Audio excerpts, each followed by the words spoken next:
अस्सलाम वालेकुम नाज़रीन, मैं तो मेज़बान हफीज़ुल्लाह खमड़ा ते तुसां दे पियो HK TV 70।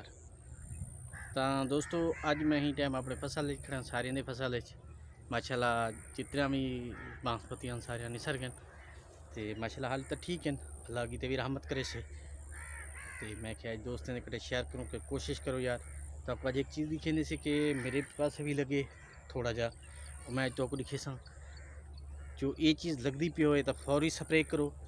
स्प्रे ना करे सो तो नुकसान ढेर थी से अपना, क्योंकि हुण अपना फसल तैयार है तो सिट्टे के कुछ कह रहा से सिर्फ खाली सिट्टा बन बचे।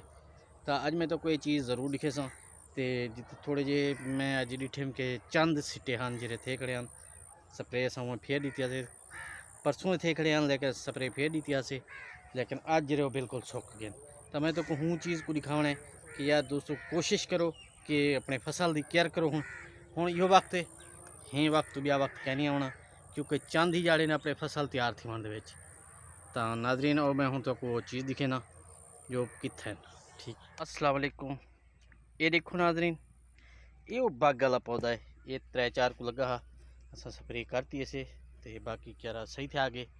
तो तुस कोशिश करो जो ये जी बाग है ना, ये देखो मैं तो चीज़ दिखे ना पिया ये तले तले बिल्कुल ये देखो ये जगह ते ना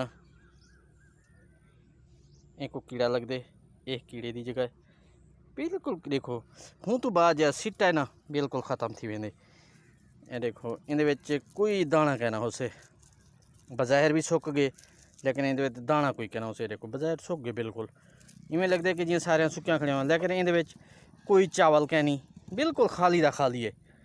इवें ही मैं ये पौधा पटे सा ये देखो बिल्कुल थोड़े अखी ने सामने पटे सा ये देखो ये भी इवें है ये देखो ये कुछ कहनी कोई दाना कहनी कोई चावल कहनी जो ही नुकसान तो बिरा बचाना चाहते हैं। तो कोशिश करो यार तो हूँ अपने फसल को डेली का चेक करो। ये देख सकते हो ये देखो नाजरीन बिल्कुल कोई चीज़ कह नहीं जिमें कोई चावल बनी ही कह नहीं बिल्कुल सुकते बिल्कुल सुक गए। देखो कोई दाना नहीं बनया ये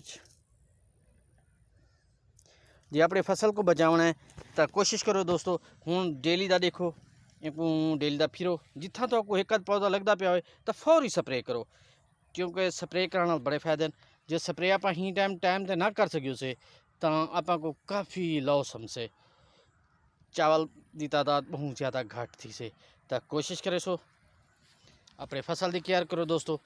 तो आपको सारा चैनल HK TV 70 पसंद आए तो इनको सब्सक्राइब करे सो घंटी का बटन हाल तक गिनवे सो, क्योंकि तो अपना चैनल है। शुक्रिया तो मेहरबानी मेरे सोने तो मिठे भी।